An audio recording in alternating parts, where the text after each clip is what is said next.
안녕하세요. 미카엘택시 미카엘입니다. 요즘 너무 비가 많이 옵니다. 110년 만에 오는 폭우다 해서 여기저기 물에 잠기고, 일하기가 너무 힘듭니다. 저도 야간에만 근무하기 때문에, 지금 어제 같은 경우는, 하루 또 제꼈습니다. 제끼고 오늘도 근무하다가 도저히 무서워서, 지금 일을 접은 상태고요. 비가 지금은 약간 좀 소강 상태인데, 또 갑자기 이러다가 앞이 안 보일 정도로 비가 쏟아지고 있습니다. 지금 우리 택시인들에게 가장 관심 있는 분야가 지금 무엇이냐면은 개인택시 부재가 묶여있는 지역은 개인택시 부재가 해제되는 게 그게 첫 번째 목표이겠지만은 대부분의 우리 택시인들은 요금 인상입니다. 택시 요금 인상이고 그 다음에 탄력요금제 야간 할증 시간을 앞당긴다든가 이런 택시 요금과 관련된 문제입니다. 지금 우리가 야간에 또 근무를 많이 안 하시는 이유가 술 마신 승객들의 폭언, 폭행, 하여튼 이런 진상 손님들을 야간에 좀 많기 때문에 이 야간 근무를 약간 많이 좀 기피를 하는 현상이 있습니다. 그래서 택시 요금을 좀 올려주면 또 수입이 낮에 근무하는 것보다 밤에 근무하는 게 많아진다고 하면 그러면은 밤에 나와서 일을 할 사람들이 좀 더 생기지 않겠느냐 그런 취지였습니다. 그런데 또 우리 택시 기사들을 괴롭히는 주치자, 폭행 이런 진상 손님 말고요, 우리 택시인들도 승객에게 좀 잘못한 점들이 잘못을 하고 있는 그런 택시들이 있습니다. 좀 양아치라고 해야 되나요? 도둑놈이라고 해야 되나요? 그런 기사들이 있는데요. 예전에 우리 택시 기사들 승객이 차에다가 두고 내린 휴대폰을 그 불법 판매상들한테 팔고 그 다음에 그것을 이익을 챙기는, 그래서 또 뜻하지 않게 절도범이 되는 이런 전과자가 되는 그런 신분들이 간혹 있었습니다. 그런데 이번에는 아주 그냥 그게 아니에요. 승객이 두고 내린 게 아니라 오히려 잠깐 편의점에 들어갔다 나오겠다고 한 승객을 두고 그냥 가버리는, 이건 도주한 겁니다.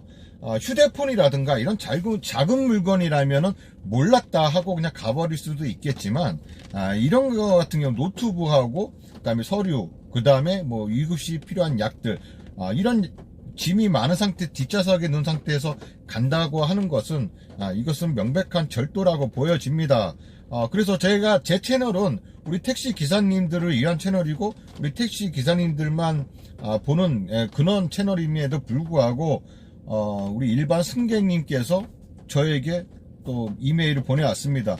또 거기다가 저와 같은 고양시라고 해서 많이 당황스러웠는데요. 그 이메일 내용 먼저 한번 보시겠습니다. 2022년 8월 3일입니다. 며칠 안 됐어요. 오후 4시경 대낮입니다. 대낮에 일산에서 파주로 이동하기 위해 일산 웨스턴덤 택시 정류장에서 탑승을 하였고, 택시 정류장에 있기에 당연히 콜택시를 부를 필요도 없이 평소와 다름없이 택시에 탑승을 하였으며, 목적지 파주 부근 도착하는 과정에 편의점을 잠시 들려달라고 택시 기사분께 양해를 구하고 목적지 인근 편의점에 들리기로 했는데, 그때 당시 요금 14,000원이 나온 상황이었고, 편의점에 들르기 전에 먼저 20,000원을 지불하고 목적지 도착하면 더 드리겠다고 그렇게 이야기가 되어 있는 상태라고 합니다. 업무 노트북, 그 다음에 업무 서류, 2급시 필요한 약을 둔 채로 편의점에 들어갔으며 물건을 구입하고 나왔는데 택시가 없었다는 거예요. 택시가 사라졌다는 겁니다. 사라진 택시를 보고 친구는 택시 기사분과 웃으면서 이런저런 이야기를 나눠서 기사분을 1%조차 그러니까는 의심을 하지 않은 거죠. 의심 안 했고, 그 다음에 또 오히려 또 웃돈을 드린 거 아닙니까? 팁까지 20,000원까지 주고 또 도착하면 또 돈을 더 주겠다고 했는데도 불구하고 날라버린 거죠. 그래서 이분이 평소에 저희 일산 콜을 많이 부르고 다니셨던 분인 것 같아요. 그래서 이제 콜센터에 전화를 했나 봅니다.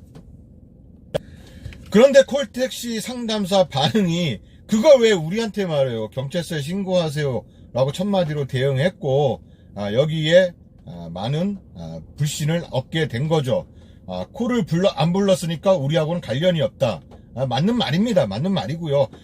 같은 이분 같은 경우는 개인적으로 10년 넘게 콜택시를 이용했는데 그분의 정보가 콜택시에 다 있는 것은 맞습니다. 그분이 어디에서 타고 어디에서 내렸고 하는 그런 정보가 다 있기 때문에 단거리임에도 불구하고 이렇게까지 대응한 것에 대해 좀 많이 분노를 하신 것 같아요.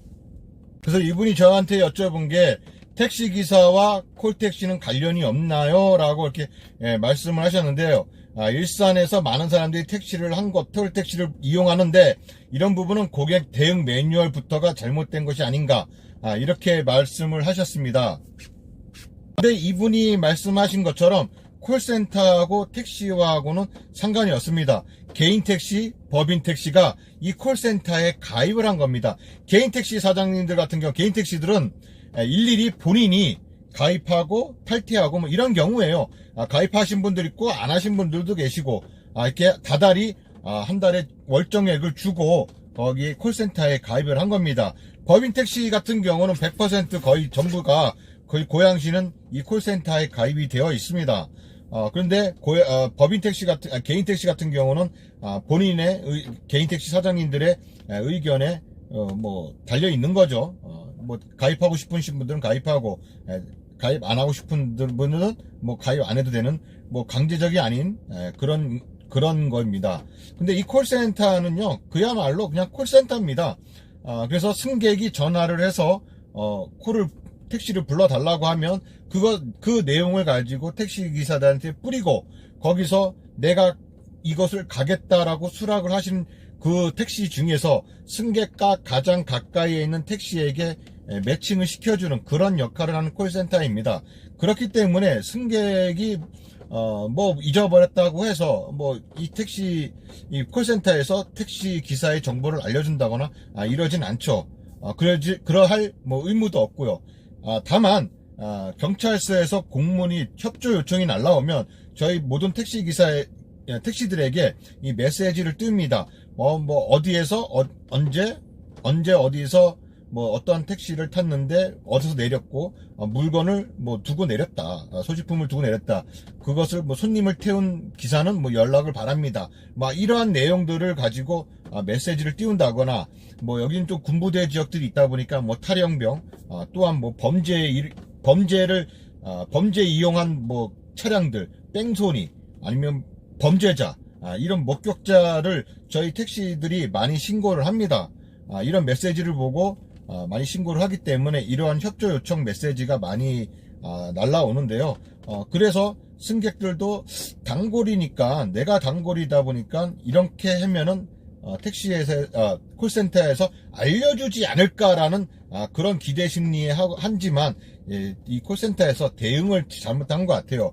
이러한 경우에는 경찰서에 공문을 띄면은 얘기를 하면 경찰서에서 협조를 공문을 푼다. 그러면 우리가 이렇게 메시지를 띄운다라고 자세하게 설명해 줄 법도 한데 좀 약간 불친절하게 약간 제가 볼 때는 많이인 것 같아요. 많이 불친절한 것 같습니다.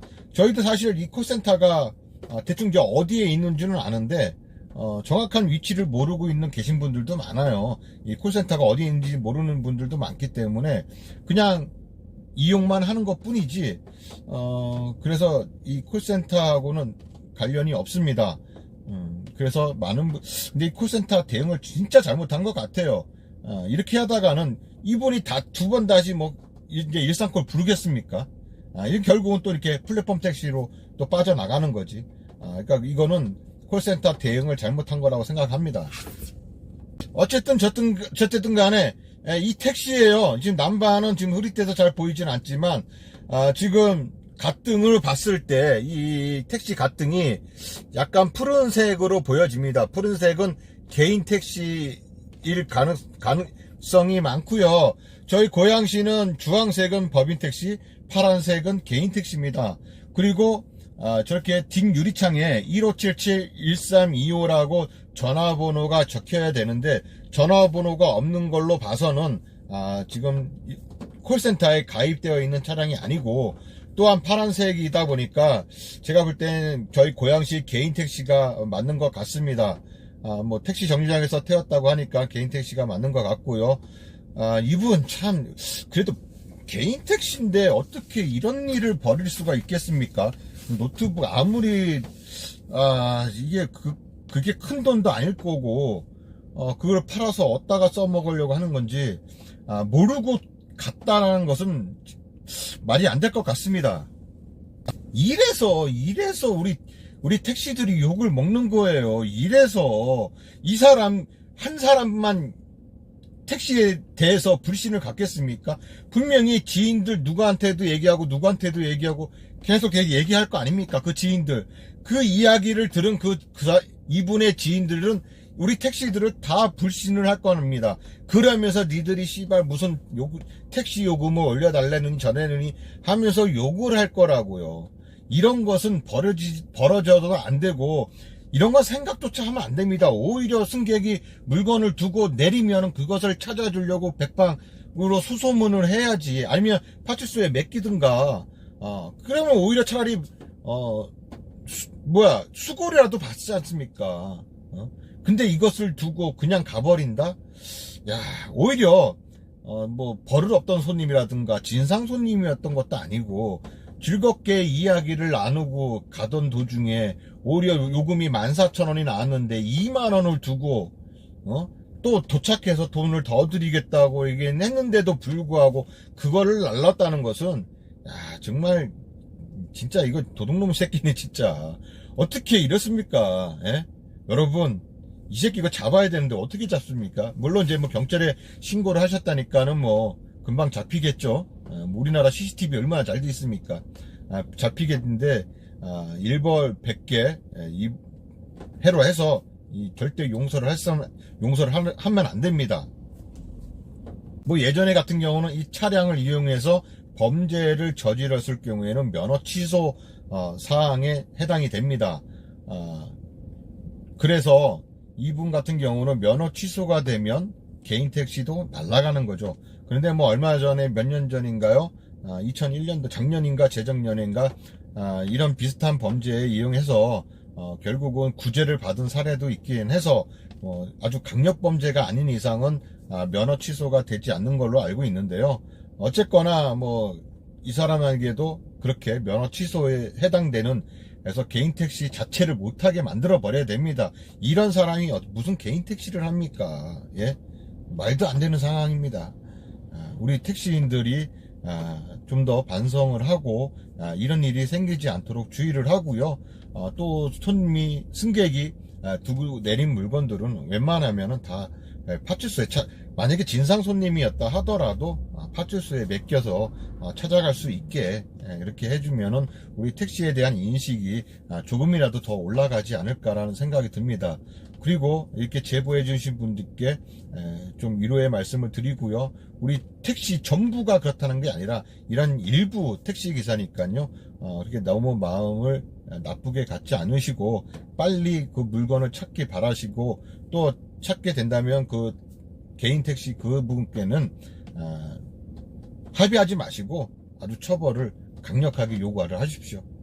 이상 미카엘 택시 미카엘이었습니다. 감사합니다.